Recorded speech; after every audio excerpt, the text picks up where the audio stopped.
যারা আহলুল হাদিস দাবি করেন এরা যদিও নিজেদেরকে আহলে হাদিস হিসেবে পরিচয় দেন, কিন্তু তাদের পক্ষেও কি সব হাদিসের উপর আমল করা সম্ভব না। বরং আমরা দেখি যে আহলে হাদিস যারা দাবি করেন তারা বরং হাদিসকে বেশি অস্বীকার করেন, এক দুইটা হাদিসকে মেনে বাকি সব হাদিসকে অস্বীকার করেন। আহলুস সুন্নাহ এবং আহলুল হাদিসের মধ্যে পার্থক্য কি? সুন্নাহ কি আর হাদিস কি? হাদিস হলো রাসূল পাক সাল্লাল্লাহু আলাইহি সাল্লামের কথা, কাজ, মৌন সম্মতি, তার চলাফেরা, উঠা বসা, যাবতীয় সব কিছু রাসূল পাক সাল্লাল্লাহু আলাইহি সাল্লামের সংশ্লিষ্ট সকল কিছুই কি হাদিস। মা উদিফা ইলা নবী সাল্লাল্লাহু আলাইহি সাল্লাম মিন কাউলিন আও ফাইলিন আও তাকরিরিন আও সিফাতিন খালকিয়াতিন আও খুলুকিয়াতিন হাত্তা আল হারাকাত ওয়াস সাকানাত।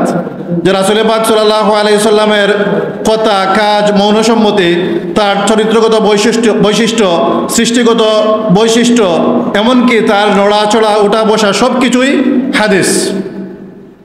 আর সুন্নাহ কি? সুন্নাহ হলো রাসূল পাক সাল্লাল্লাহু আলাইহি ওয়াসাল্লামের এমন সকল কাজ যা উম্মতের জন্য অনুসরণীয়, যেটা উম্মতের জন্য অনুসরণীয়। রাসূল পাক সাল্লাল্লাহু আলাইহি ওয়াসাল্লামের জীবনের সকল কাজ উম্মতের জন্য অনুসরণীয় নয়, সেটা হাদিস ঠিক আছে কিন্তু কি না, অনুসরণীয় না। যেমন যে রাসূল পাক সাল্লাল্লাহু আলাইহি ওয়াসাল্লাম 4-এর অধিক বিবাহ করেছেন, 4-এর অধিক স্ত্রী একই সাথে রাসূল পাক সাল্লাল্লাহু আলাইহি সাল্লাম রেখেছেন। এটা কি উম্মতের জন্য জায়েজ? এটা কি উম্মতের জন্য অনুসরণীয় নয়। কিন্তু এর বর্ণনা হাদিস শরীফের মধ্যে আছে, এটা হাদিস কিন্তু কি না, সুন্নাহ না। সুন্নাহ হলো যে রাসূল পাক সাল্লাল্লাহু আলাইহি সাল্লামের এমন কথা, কাজ বা অনুসম্মতি যেটা কি উম্মতের জন্য অনুসরণীয়, যেটা শরঈ দলিলের ক্ষেত্রে প্রযোজ্য হয়। তো আমরা রাসূল পাক সাল্লাল্লাহু আলাইহি সাল্লামের সুন্নাহ অনুসরণ করি, কারণ হাদিসের ক্ষেত্রে এমন অনেক বিষয় আছে যেগুলো উম্মতের জন্য অনুসরণ করা হারাম, যেটার একটা উদাহরণ আমরা আগে উল্লেখ করেছি। বাংলাদেশ আঞ্জুমানে তালামিজ ইসলামিয়া সিলেট মহানগরীর উদ্যোগে ওয়ার্ড প্রতিনিধি কর্মশালার আজকের এই কর্মশালার প্রিয় সভাপতি, মঞ্চে আসীন আজকের এই অনুষ্ঠানের প্রধান বক্তা, সুন্নি ছাত্র আন্দোলনের দুর্বার কাফেলা বাংলাদেশ আঞ্জুমানে তালামিজ ইসলামিয়ার মোহতারাম কেন্দ্রীয় সভাপতি ছাত্রনেতা মঞ্জুরুল করিম মহসিন, প্রিয় তালামিজ কর্মী বন্ধুগণ, তালামিজ ইসলামিয়ার বিভিন্ন পর্যায়ের দায়িত্বশীল বন্ধুগণ, আমি সবাইকে প্রাণঢালা মোবারকবাদ জানাচ্ছি। আজকে আমাকে আলোচনার যে বিষয় দেওয়া হয়েছে যে আহলে সুন্নাত ওয়াল জামাতের আকীদা এবং বাতিল মতবাদের পরিচিতি, আসলে এই বিষয়টা অনেক ব্যাপক এবং সংক্ষিপ্ত সময়ে আলোচনা করা কঠিন। আর মূলত আহলে সুন্নাত ওয়াল জামাতের আকীদা এবং বাতিল মতবাদ সম্পর্কে মুফতি সাহেব হুজুর অনেক কিছুই আলোচনা করে গেছেন। হুজুরের আলোচনা থেকে আমাদের সামনে আহলে সুন্নাত ওয়াল জামাতের আকীদা, বাতিল মতবাদ এবং বর্তমান প্রচলিত বাতিল যে মতবাদগুলো আছে এগুলো সম্পর্কে আমরা একটা ধারণা লাভ করেছি। আমরা জানি যে আমরা যে আহলে সুন্নাত ওয়াল জামাতের পরিচয় বহন করি, আমাদের এই পরিচয়টা কোথা থেকে এসেছে? আমরা কিসের ভিত্তিতে আমাদের নিজেদেরকে আহলুস সুন্নাহ ওয়াল জামাআহ বলে পরিচয় দেই?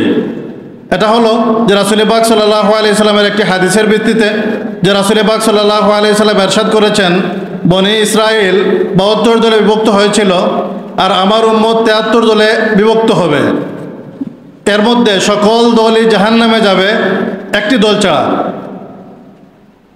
তাফাররাকাত বনি ইসরাইল 72 মিল্লাহ ওয়া তাফতারিকু উম্মতি আলা 73 মিল্লাহ কুল্লুহুম ফিন্নার ইল্লা মিল্লাতান ওয়াহিদা। সকল দল যে 73 দল হবে, 73 দলের মধ্যে 72টা দল দুজকে যাবে এবং এর মধ্যে কেবল একটা দল বেহেশতে যাবে। সাহাবায়ে কেরাম প্রশ্ন করলেন, ওমা হিয়া ইয়া রাসূলুল্লাহ, এই দল কোনটি? তখন রাসূল পাক সাল্লাল্লাহু আলাইহি ওয়াসাল্লাম ইরশাদ করলেন, মা আনা আলাইহি ওয়া আসহাবি, আমি এবং আমার সাহাবায়ে কেরাম যে পথের উপর আছি, যে মতের উপর আছি, এই পথ এবং মতের উপর যারা থাকবে তারাই বেহেশতে যাবে, তারাই নাজাতপ্রাপ্ত দল। এখানে রাসূল পাক সাল্লাল্লাহু আলাইহি ওয়াসাল্লাম নাজাতপ্রাপ্ত দলের পরিচয় হিসাবে দুইটা বিষয়ের কথা উল্লেখ করেছেন।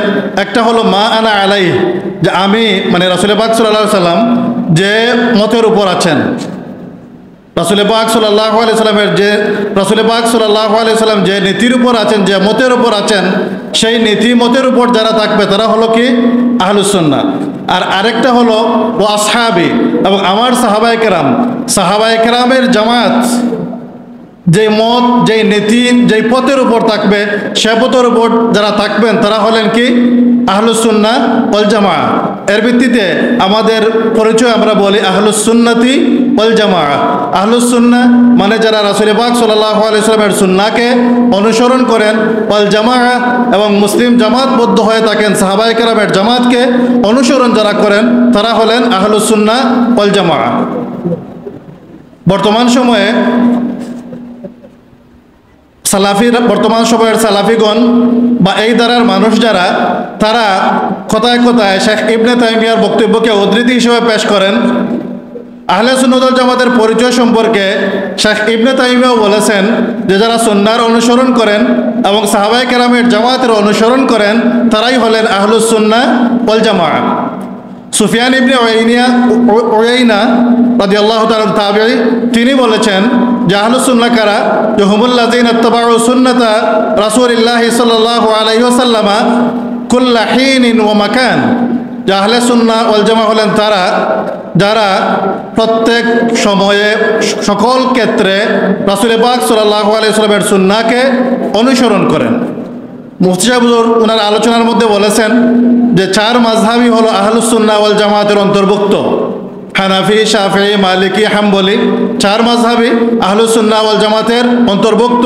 যারা চার মাযহাবকে অনুসরণ করেন আমরা তাদেরকে আহলুস সুন্নাহ ওয়াল জামাতের অন্তর্ভুক্ত বলে বিশ্বাস করি। হ্যাঁ, যদি কারো মধ্যে কোনো ক্ষেত্রে কোনো বিভ্রান্তি পাওয়া যায় সেটা হয়তো উল্লেখ করা হবে বা সেটা আলোচনা করা হবে, সেটার আলোচনা, পর্যালোচনা, সমালোচনা হতে পারে, কিন্তু মৌলিকভাবে চার মাযহাবের অনুসারী সকলেই হলেন আহলুস সুন্নাহ ওয়াল জামাআহ। এর মূল কারণ হলো যে আমলের দিক থেকে চার মাযহাবের মধ্যে পার্থক্য থাকলেও আকীদার ক্ষেত্রে চার মাযহাবের মধ্যে মৌলিক কোনো পার্থক্য নাই। তো আহলুস সুন্নাহ ওয়াল জামাআহ আমরা রাসূল পাক সাল্লাল্লাহু আলাইহি ওয়াসাল্লামের সুন্নাহ অনুসরণ করি, এ কারণে আমরা আহলুস সুন্নাহ। সাহাবায়ে কেরামের জামাতের অনুসরণ করি, এ কারণে আমরা আহলুস সুন্নাহ ওয়াল জামাআহ। রাসূল পাক সাল্লাল্লাহু আলাইহি সুন্নাহ এবং সাহাবায়ে কেরামের জামাতের অনুসরণ আমরা করি, এ কারণে আমাদের পরিচয়, আমাদের নাম হলো কি আহলুস সুন্নাহ ওয়াল জামাআহ। বর্তমান সময়ে একদল লোক নিজেদের পরিচয় দেন আহলুল হাদিস বলে। আহলে হাদিস যাদেরকে আমরা বলি বা সালাফি, লামাযহাবি আমরা যাদেরকে বলি, তারা নিজেদের পরিচয় দেন আহলে হাদিস বা আহলুল হাদিস হিসাবে। এখানে পার্থক্যটা কি? আহলুস সুন্নাহ এবং আহলুল হাদিসের মধ্যে পার্থক্য কি? সুন্নাহ কি আর হাদিস কি? হাদিস হলো রাসূল পাক সাল্লাল্লাহু আলাইহি সাল্লামের কথা, কাজ, মৌন সম্মতি, তার চলাফেরা, উঠা বসা, যাবতীয় সব কিছু রাসূল পাক সাল্লাল্লাহু আলাইহি সাল্লামের সংশ্লিষ্ট সকল কিছুই কি হাদিস। মা উদিফা ইলা নবী সাল্লাল্লাহু আলাইহি সাল্লাম মিন কাউলিন আও ফি'লিন আও তাকরিরিন আও সিফাতিন খালকিয়াতিন আও খুলুকিয়াতিন হাত্তা আল হারাকাত ওয়াস সাকানাত। যে রাসূল পাক সাল্লাল্লাহু আলাইহি সাল্লামের কথা, কাজ, মৌন সম্মতি, তার চরিত্রগত বৈশিষ্ট্য, সৃষ্টিগত বৈশিষ্ট্য, এমনকি তার নড়াচড়া, উঠা বসা সব কিছুই হাদিস। আর সুন্নাহ কি? সুন্নাহ হলো রাসূল পাক সাল্লাল্লাহু আলাইহি ওয়াসাল্লামের এমন সকল কাজ যা উম্মতের জন্য অনুসরণীয়, যেটা উম্মতের জন্য অনুসরণীয়। রাসূল পাক সাল্লাল্লাহু আলাইহি ওয়াসাল্লামের জীবনের সকল কাজ উম্মতের জন্য অনুসরণীয় নয়, সেটা হাদিস ঠিক আছে কিন্তু কি না, অনুসরণীয় না। যেমন যে রাসূল পাক সাল্লাল্লাহু আলাইহি ওয়াসাল্লাম 4-এর অধিক বিবাহ করেছেন, 4-এর অধিক স্ত্রী একই সাথে রাসূল পাক সাল্লাল্লাহু আলাইহি ওয়াসাল্লাম রেখেছেন। এটা কি উম্মতের জন্য জায়েজ? এটা কি উম্মতের জন্য অনুসরণীয় নয়, কিন্তু এর বর্ণনা হাদিস শরীফের মধ্যে আছে। এটা হাদিস কিন্তু কি না, সুন্নাহ না। সুন্নাহ হলো যে রাসূল পাক সাল্লাল্লাহু আলাইহি ওয়াসাল্লামের এমন কথা, কাজ বা মৌনসম্মতি যেটা কি উম্মতের জন্য অনুসরণীয়, যেটা শরঈ দলিলের ক্ষেত্রে প্রযোজ্য হয়। তো আমরা রাসূল পাক সাল্লাল্লাহু আলাইহি সাল্লামের সুন্নাহ অনুসরণ করি, কারণ হাদিসের ক্ষেত্রে এমন অনেক বিষয় আছে যেগুলো উম্মতের জন্য অনুসরণ করা হারাম, যেটার একটা উদাহরণ আমরা আগে উল্লেখ করেছি যে 4-এর অধিক স্ত্রী রাখা উম্মতের জন্য হারাম।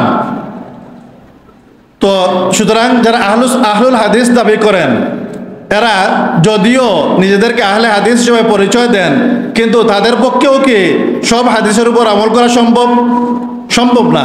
বরং আমরা দেখি যে আহলে হাদিস যারা দাবি করেন তারা বরং হাদিসকে বেশি অস্বীকার করেন, 1-2টা হাদিসকে মেনে বাকি সব হাদিসকে অস্বীকার করেন। আমরা যে বিভিন্ন মাসালায় 4 মাযহাবের মধ্যে যে ইখতিলাফ দেখি, এই ইখতিলাফগুলোর কারণে কোনো মাযহাব অন্য মাযহাবকে বাতিল বলেন না। প্রত্যেক মাযহাবের আমলই কোথা থেকে এসেছে? কোরআন সুন্নাহ থেকে। কোরআন সুন্নাহর ভিত্তিতে যদি কিয়াসও হয় সেটাও কোরআন সুন্নাহর ভিত্তিতে। তো কোরআন সুন্নাহর ভিত্তিতে এসেছে প্রত্যেক মাযহাবের আমলগুলা। আমরা যারা এক মাযহাব অনুসরণ করি, আমরা অন্য মাযহাবের আমলকে বাতিল বলি না।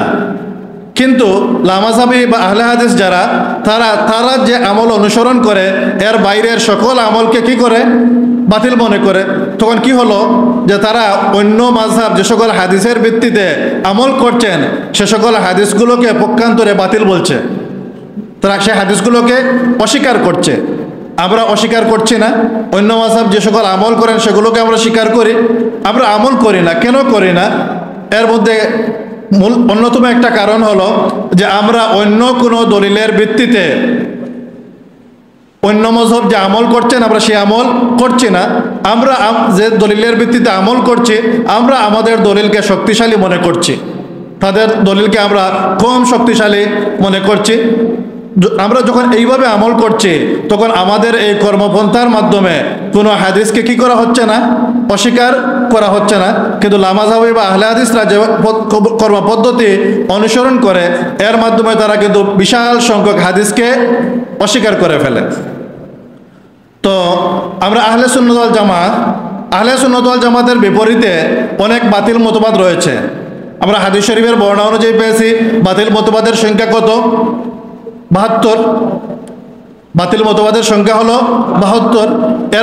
এর মধ্যে মৌলিকভাবে কিছু বাতিল ফিরকা আছে, যেমন খারিজি, রাফিজি, জাবরিয়া, কাদরিয়া, জাহমিয়া, মুরজিয়া, মুতাজিলা, এরকম বিভিন্ন ফিরকা মৌলিকভাবে। কেউ মৌলিক ফিরকা বলেছেন 6টা, কেউ বলেছেন মৌলিক ফিরকা হলো 8টা, আর তাদের শাখা প্রশাখা মিলিয়ে হলো 72 ফিরকা। এই যে বাতিল ফিরকাগুলো, এই সকল বাতিল ফিরকাগুলোর মধ্যে সবচেয়ে প্রাচীন বা ইসলামের মধ্যে সর্বপ্রথম বাতিল ফিরকা হলো খারিজি। ইসলামের মধ্যে সর্বপ্রথম বাতিল ফিরকা হলো খারিজি। সিফিনের যুদ্ধে হযরত আলী রাদিয়াল্লাহু তাআলা আনহু এবং মুআবিয়া রাদিয়াল্লাহু তাআলা আনহুর মধ্যকার যে যুদ্ধ সংঘটিত হয়েছিল, এই যুদ্ধে এক পর্যায়ে উভয় পক্ষ একটা সালিশের মধ্যে এসেছিলেন। দুই পক্ষ থেকে 2জন সালিশ নিযুক্ত করা হয়েছিল। হযরত আলী রাদিয়াল্লাহু পক্ষে আবু মুসা আশআরী রাদিয়াল্লাহু তাআলা আনহু এবং হযরত মুআবিয়া রাদিয়াল্লাহু তাআলার পক্ষে আবু মুসা আশআরী রাদিয়াল্লাহু তাআলা আনহু, এই দুজনকে সালিশ নিযুক্ত করা হয়েছিল এবং সিদ্ধান্ত হয়েছিল যে এই দুইজন যে ফয়সালা দিবেন আমরা সেই ফয়সালাকে মেনে নিব। তখন একদল লোক এই ফয়সালা না মেনে বের হয়ে যায়, আলী রাদিয়াল্লাহু দল থেকে বের হয়ে যায়। তারা তখন স্লোগান দেয় যে ইনিল হুকমু ইল্লা লিল্লাহ, ইনিল হুকমু ইল্লা লিল্লাহ। এই স্লোগান দিয়ে তারা আলী রাদিয়াল্লাহু দল থেকে বের হয়ে যায়। ইনিল হুকমু ইল্লা লিল্লাহ এর মানে কি? আল্লাহর আইন ছাড়া আর কারো আইন মানি না, আল্লাহর আইন চাই। আল্লাহর আইন ছাড়া আর কারো আইন মানি না। কাদের স্লোগান? খারিজিদের স্লোগান। খারিজিরা এই স্লোগান দিয়ে হযরত আলী রাদিয়াল্লাহু তাআলার দল থেকে বের হয়ে গিয়েছিল। তারা যে স্লোগান দিয়েছিল এই এটা মূলত কোরআন কারীমের আয়াত, সুতরাং এটা তো ভুল হওয়ার কথা না। কিন্তু আলী রাদিয়াল্লাহু বলেছেন কালিমাতুন হাক্কুন উরিদা বিহাল বাতিল, যে কথাটা সত্য কিন্তু এর দ্বারা উদ্দেশ্য নেওয়া হয়েছে একটা বাতিল উদ্দেশ্য, একটা বাতিল বিষয় উদ্দেশ্য নেওয়া হয়েছে। মানে তারা মুসলমানদের মধ্যকার ফয়সালাকে না মেনে আলী রাদিয়াল্লাহু তাআলা দল থেকে বের হয়ে গেছে। খারিজি, তাদের মধ্যে বিভিন্ন বাতিল আকীদা আছে, যে তারা মনে করে যে কবিরা গুনাহগার যারা তারা মুসলমান না, কবিরা গুনার মাধ্যমে একজন মানুষ কি হয়ে যায়, ইসলাম থেকে খারিজ হয়ে যায়। এটা হলো কাদের আকীদা? খারিজিদের আকীদা। বর্তমানে যারা লামাযাবি ফেরকা আছে তাদের অনেকের মধ্যে আপনারা এ ধরনের আকীদা লক্ষ্য করবেন যে তারা নিজেদের ছাড়া অন্য সকলকে কি বলে, কাফির বলে। এবং তারা একটা ফতোয়া দিয়ে থাকে যে তাকলিদ শিরিক। তাকলিদ সংক্ষিপ্ত একটা ফতোয়া, মাত্র কয়েকটা বাক্য, মানে কয়েকটা শব্দের একটা বাক্য, যে তাকলিদ শিরিক মানে 2 শব্দ। কিন্তু এই ফতোয়ার মাধ্যমে তারা কি করে, এই ফতোয়ার মাধ্যমে পক্ষান্তরে তারা ছাড়া দুনিয়ার সকল মুসলমানকে মুশরিক হিসাবে আখ্যায়িত করে। মানে তারা মনে করে যে তারা ছাড়া আর কেউ কি না, মুসলমান না। তাকলিদ শিরিক। তাকলিদ মানে কি? যে তাকলিদ মানে হলো কোনো ইমামের অনুসরণ করা। তাকলিদ মানে হলো কোনো ইমামের অনুসরণ করা। দুনিয়ার মধ্যে যে সকল মুসলমান আছেন সকলেই কোনো না কোনো ইমামের অনুসরণ করেন। আমরা যারা হানাফি ইমাম আবু হানিফার অনুসরণ করি, যারা মালিকি ইমাম মালিক রহমতুল্লাহ আলাইহির অনুসরণ করেন, যারা হাম্বলি তারা ইমাম আহমদ ইবনে হাম্বলের অনুসরণ করেন, যারা শাফি তারা ইমাম শাফি রহমতুল্লাহ আলাইহির অনুসরণ করেন। কিন্তু তাইলে এই যে 4 মাযহাবের অনুসারীর বাইরে দুনিয়ার মধ্যে মুসলমানের সংখ্যা আর কত? যারা লামাযহাবী তাদের সংখ্যা হয়তো অত্যন্ত নগণ্য হবে। তাদের ছাড়া এই 1-2টা শব্দের একটা বাক্য দ্বারা ফতোয়া দিয়ে দুনিয়ার সকল মুসলমানকে কি বলে, মুশরিক বলে। এটা হলো খারিজিদের একটি আকীদা। এই আকীদাটা কাদের? খারিজিদের।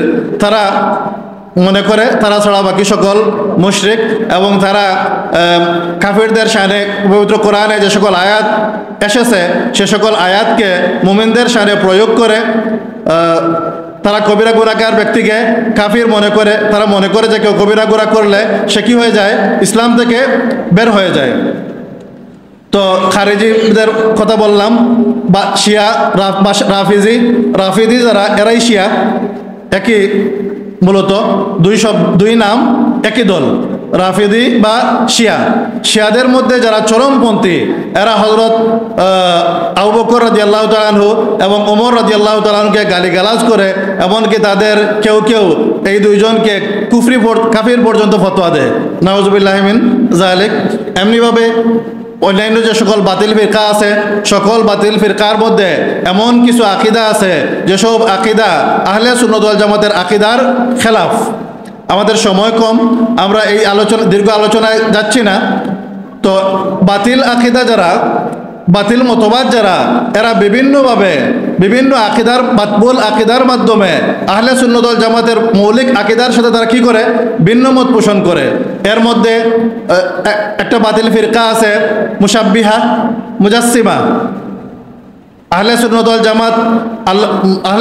জামাতের আকীদা বিষয়ক যে সকল কিতাব আছে সে সকল কিতাবে আকীদার যে মৌলিক বিষয়গুলো উল্লেখ করা হয়েছে এর মধ্যে সর্বপ্রথম হলো কি তাওহীদ, আল্লাহ রাব্বুল আলামিনের একত্ববাদে বিশ্বাস। আমরা আল্লাহ রাব্বুল আলামিনের একত্ববাদে বিশ্বাস করি। আমরা যে আমাদের ঈমানের কালিমা উচ্চারণ করি এর মাধ্যমে আল্লাহর তাওহীদের ঘোষণা দেই। আমরা কি বলি? লা ইলাহা ইল্লাল্লাহ, আল্লাহ ছাড়া কোনো মাবুদ নাই, মুহাম্মাদুর রাসূলুল্লাহ এবং মুহাম্মদ সাল্লাল্লাহু আলাইহি সাল্লাম আল্লাহর রাসূল। এই একটি বাক্যে বা 2 বাক্যের মাধ্যমে আমরা যে ঘোষণা দেই, প্রথম অংশে আমরা তাওহীদের ঘোষণা দেই, দ্বিতীয় অংশে আমরা রাসূল পাক সাল্লাল্লাহু আলাইহি সাল্লামের রিসালাতের ঘোষণা দেই। তো আহলে সুন্নাত ওয়াল জামাতের আকীদার মূল বিষয় হলো আল্লাহর একত্ববাদে বিশ্বাস করা। আল্লাহর একত্ববাদ, তাওহীদ বলতে কি বোঝায়? তাওহীদ হলো যে আল্লাহ রাব্বুল আলামিনকে একক বলে স্বীকার করা। কোনো ক্ষেত্রে কোনো কিছুকে, অন্য কোনো সৃষ্টিকে আল্লাহর সাথে শরীক না করা, বা কোনো সৃষ্টিকে আল্লাহর মতো মনে না করা, বা কোনো সৃষ্টিকে আল্লাহর সদৃশ বলে বিশ্বাস না করা, বা কোনো সৃষ্টির মধ্যে যে সকল গুণ বৈশিষ্ট্য আছে এগুলো আল্লাহ রাব্বুল আলামিনের ক্ষেত্রে প্রয়োগ না করা। এটা হলো তাওহীদের মূল কথা। তাওহীদ সম্পর্কে আমাদের ইমামগণ দীর্ঘ আলোচনা করেছেন। তো এই যে মূল কথাগুলো আছে, যদি আমরা বর্তমানে লক্ষ্য করি যে কিছু বর্তমান সময়ে যে সকল বাতিল ফিতনা বা ফিরকা আছে এরা বিভিন্নভাবে এই মৌলিক আকীদার বিরুদ্ধাচরণ করে নিজেদেরকে সহিহ আকীদার অনুসারী হিসাবে দাবি করে। যেমন একদল আছে যে তারা মুফতি ইঙ্গিত করেছেন যে আল্লাহর সিফাতগুলো সম্পর্কে কি করে, মুতাশাবিহ যে সকল আয়াত আছে এ সকল আয়াতের অপব্যাখ্যা করে অথবা এ সকল আয়াতের পিছনে ছুটে, এগুলোর পিছনে দৌড়ায়, এগুলোকে আকিদা হিসাবে সাব্যস্ত করে। যেমন আল্লাহ সম্পর্কে আয়াত আছে আর রহমান আল আরশিস তাওয়া, আর রহমান আল আরশিস তাওয়া, যে আল্লাহ রাব্বুল আলামিন আরশের মধ্যে ইস্তেওয়া করেছেন। ইস্তেওয়া শব্দের অর্থ কি আমাদের মুফাসসিরিনে কেরাম উলামায়ে কেরাম দীর্ঘ আলোচনা করেছেন। তো এই আয়াতকে উলামায়ে কেরাম বলেছেন মুতাশাবিহ।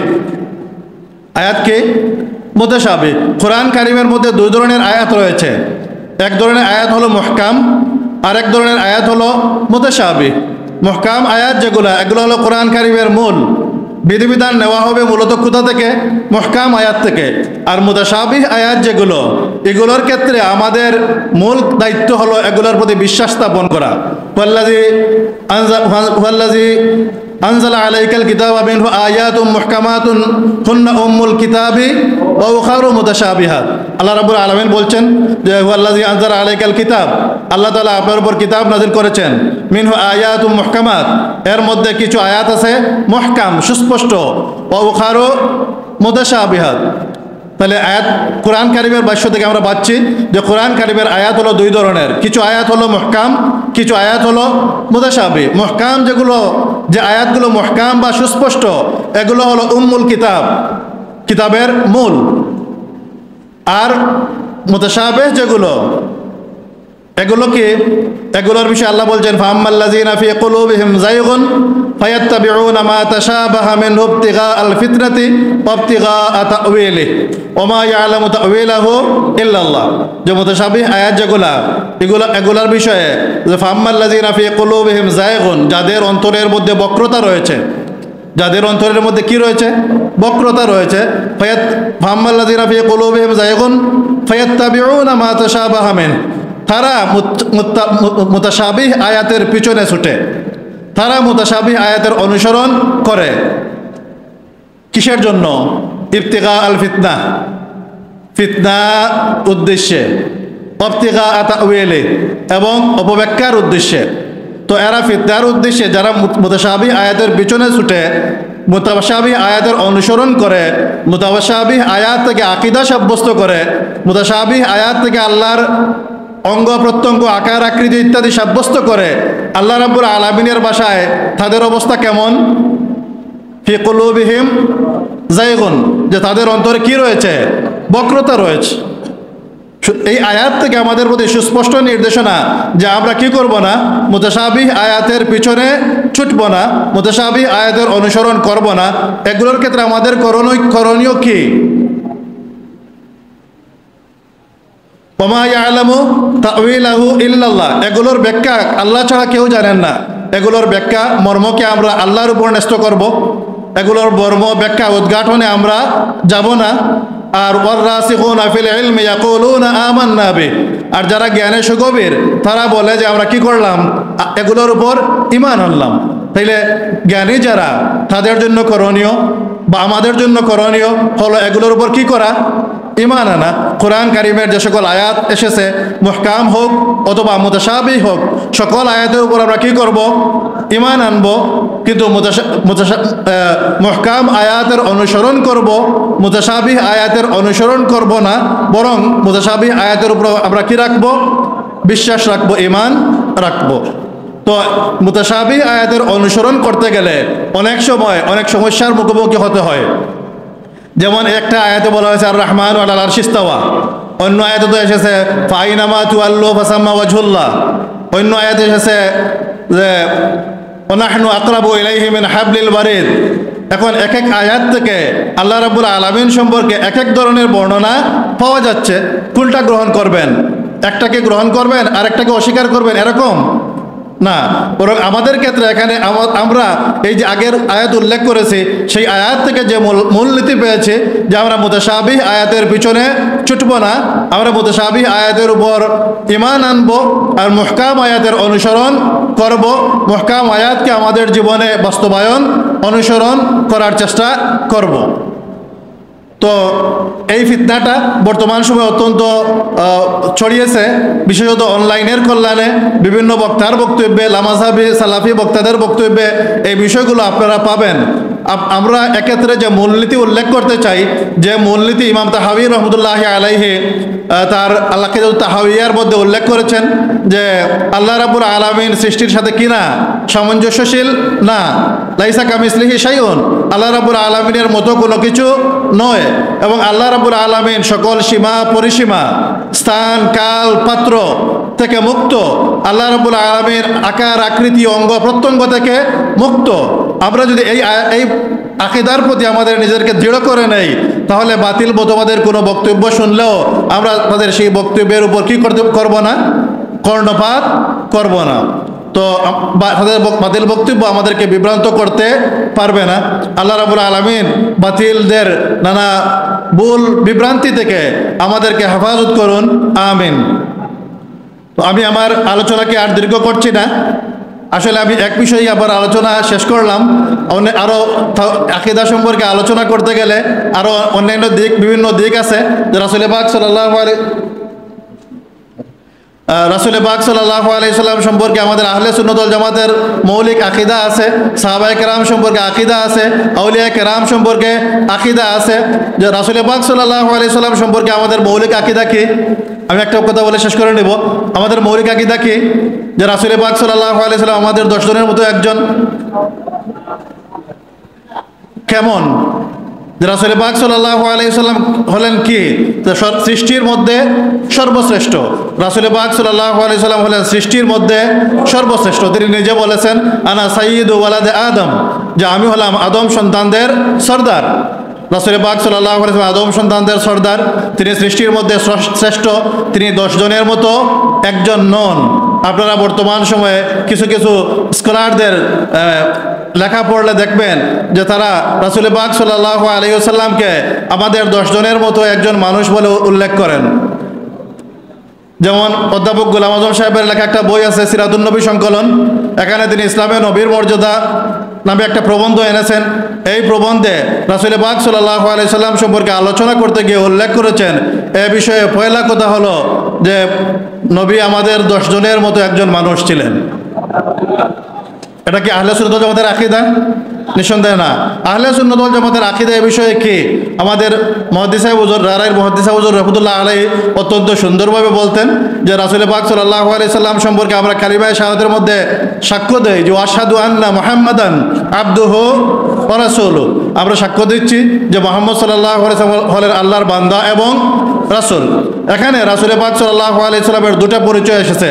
একটা পরিচয় হলো তিনি আল্লাহর বান্দা, তিনি যেহেতু আল্লাহর বান্দা সেহেতু তিনি আল্লাহর সমকক্ষ নন, আর যেহেতু তিনি আল্লাহর রাসূল সেহেতু তিনি 10 জনের মতো একজন নন। তো এখানে আমিও মনে করি যে রাসূল পাক সাল্লাল্লাহু আলাইহি ওয়াসাল্লাম সম্পর্কে আমাদের আকীদার একটা মৌলিক বিষয় উল্লেখিত হয়েছে। এমনিভাবে সাহাবায়ে কেরাম সম্পর্কে আমাদের আকীদা, আমরা সাহাবায়ে কেরামকে কি মনে করি? সত্যের মাপকাঠি। আসলে এই পরিভাষাও মূলত মাওলানা মওদুদী সাহেব আবিষ্কার করেছেন এবং তিনি উল্লেখ করেছেন যে সাহাবায়ে কেরাম সত্যের মাপকাঠি নন। আসলে সত্যের মাপকাঠি না, আমি বলি যে সাহাবায়ে কেরাম হলেন ইমানের মাপকাঠি। আমাদের ইমানের মাপকাঠি হলেন কারা? সাহাবায়ে কেরাম। আল্লাহ রাব্বুল আলামিন পবিত্র কোরআনে কাদের মতো ইমান আনাকে প্রকৃত ইমান বলে ঘোষণা দিয়েছেন? সাহাবায়ে কেরামের মতো ইমান। ওয়াইজা কিলা লাহুম আমিনু কামা আমানান নাস, যখন তাদেরকে বলা হয় যে তোমরা ইমান আনো যেভাবে মানুষেরা ইমান এনেছে। কোরআন নাজিলের সময়ে যে সকল মানুষ ইমান এনেছে তারা কারা ছিলেন? সাহাবায়ে কেরাম। তাদের মতো ইমান আনতে বলেছেন কে? আল্লাহ রাব্বুল আলামিন। সুতরাং সাহাবায়ে কেরাম হলেন আমাদের ইমানের মাপকাঠি। এবং আমরা সাহাবায়ে কেরাম রাদিয়াল্লাহু তাআলা আনহুমকে সম্পর্কে এই আকীদা রাখি যে তারা মাহফুজ ছিলেন, মানে আল্লাহ রাব্বুল আলামিন তাদেরকে গুনাহ থেকে মুক্ত রেখেছেন। হ্যাঁ, সাহাবায়ে কেরাম মাসুম ছিলেন না, তাদের কারো থেকে কখনো কোনো গুনাহ হয়েছে, কিন্তু সাহাবায়ে কেরামের পক্ষ থেকে কোনো গুনাহ হলেও সাহাবায়ে কেরাম গুনাহর উপর কখনো অবিচল থাকেননি, বরং সাথে সাথে তারা কি করেছেন? তওবা করেছেন। এমনকি হাদিস শরীফের বর্ণনায় আছে যে কোনো সাহাবী কোনো গুনাহের কাজ করে রাসূল পাক সাল্লাল্লাহু আলাইহি সাল্লামের দরবারে এসে নিজেকে শাস্তির জন্য পেশ করেছেন, নিজেকে মসজিদে নববীর খুঁটির সাথে বেঁধে রেখেছেন। সাহাবায়ে কেরাম নিজেরা এরকম করেছেন। এটা কি ছিল? এটা ছিল সাহাবায়ে কেরামের তওবা। আর কেউ যদি তওবা করেন তাহলে তার অবস্থা কেমন? আত্তাইবু মিনাজ যামবি কামান লা যামবালা। গুনাহ থেকে তওবাকারী এমন যেন তার কোনো গুনাহ নেই। তো সাহাবায়ে কেরাম মাসুম না হলেও তারা কি ছিলেন? গুনাহ থেকে মাহফুজ ছিলেন, এবং কখনো কোনো গুনাহ হয়ে গেলে সাথে সাথে তারা তওবা করেছেন। এ কারণে আমরা সাহাবায়ে কেরামকে আমাদের জন্য অনুসরণীয় মনে করি। তো কেউ কেউ বলতে চান যে সাহাবায়ে কেরাম যেহেতু গুনাহ করেছেন তাহলে গুনার ক্ষেত্রেও কি অনুসরণ করা হবে? যদি এরকম প্রশ্ন কেউ করেন তাহলে এটা তার নির্বুদ্ধিতার পরিচায়ক হবে। কারণ হাদিস শরীফের মধ্যে আছে লা তাআতা ফি মাসিয়াহ, গুনাহের ক্ষেত্রে কোনো আনুগত্য হয় না। ইন্নামাত তাআতু ফিল মারুফ, আনুগত্য হয় কেবল কিসের ক্ষেত্রে? নেক কাজে, উত্তম কাজে আনুগত্য হয়, গুনাহের কাজে কোনো আনুগত্য হয় না। হ্যাঁ, সাহাবায়ে কেরাম যদি কোনো গুনাহ করে ফেলেন, এক্ষেত্রেও আমি বলি সাহাবায়ে কেরাম আমাদের আদর্শ। কিভাবে? যে গুনাহ থেকে তারা কিভাবে তওবা করেছেন, সেক্ষেত্রে তারা আমাদের জন্য আদর্শ। তাদের থেকে আমরা কি পাই? যে তওবার পদ্ধতি পাই। তারা কিভাবে নিজেকে গুনাহ করার পর শাস্তির জন্য পেশ করেছেন, কিভাবে তওবা করেছেন, কিভাবে নিজেকে মসজিদে নববীর খুঁটির সাথে বেঁধে রেখেছেন, কিভাবে তারা তওবা করেছেন, এগুলো আমাদের জন্য কি অনুসরণীয়। সাহাবায়ে কেরাম যদি এরকম তওবার দৃষ্টান্ত না স্থাপন করতেন তাহলে আমরা তওবার দৃষ্টান্ত কেমন বা কিভাবে তওবা করতে হয় সেটাও তো হয়তো জানতে পারতাম না। সাহাবায়ে কেরাম সম্পর্কে আমাদের আহলে সুন্নাত ওয়াল জামাতের আরেকটা বক্তব্য হলো লা নাযকুরু মিন আসহাবি রাসূলিল্লাহি সাল্লাল্লাহু আলাইহি সাল্লাম ইল্লা বিখাইর। আমরা সাহাবায়ে কেরামের ভালো ছাড়া কোনো মন্দ আলোচনা করি না। এর মানে কি? যে সাহাবায়ে কেরামের আলোচনা করতে গেলে আমরা সব সময় তাদের ভালো দিকটাই আলোচনা করি। কখনো কোনো সাহাবীর থেকে কোনো ভুল কাজ বা কোনো গুনাহের কাজ হয়ে গেলে সেটাকে আমরা আমাদের আলোচনায় আনি না। লা নাযকুরু মিন আসহাবি রাসূলিল্লাহি সাল্লাল্লাহু আলাইহি সাল্লাম ইল্লা বিখাইর। ইমাম তাহাবী রাহমাতুল্লাহি আলাইহি এক্ষেত্রে আরেকটু বাড়িয়ে বলেছেন, আগের যে ভাষ্য বলেছি লা নাযকুরু মিন আসহাবি রাসূলিল্লাহি সাল্লাল্লাহু আলাইহি সাল্লাম ইল্লা বিখাইর, এটা ইমাম আবু হানিফা রাহমাতুল্লাহি আলাইহি তার আল ফিকহুল আকবার গ্রন্থের মধ্যে এনেছেন। আর এর সাথে অতিরিক্ত ইমাম তাহাবী বলেছেন হুব্বুহুম দীনুন ওয়া ঈমানুন ওয়া ইহসান, যে সাহাবায়ে কেরামকে ভালোবাসা হলো দ্বীন, ঈমান এবং ইহসানের পরিচায়ক। তো সাহাবায়ে কেরাম সম্পর্কে আমরা কোনো মন্দ আলোচনা করব না, তাদের বিষয়ে আমরা উত্তম ধারণা পোষণ করব।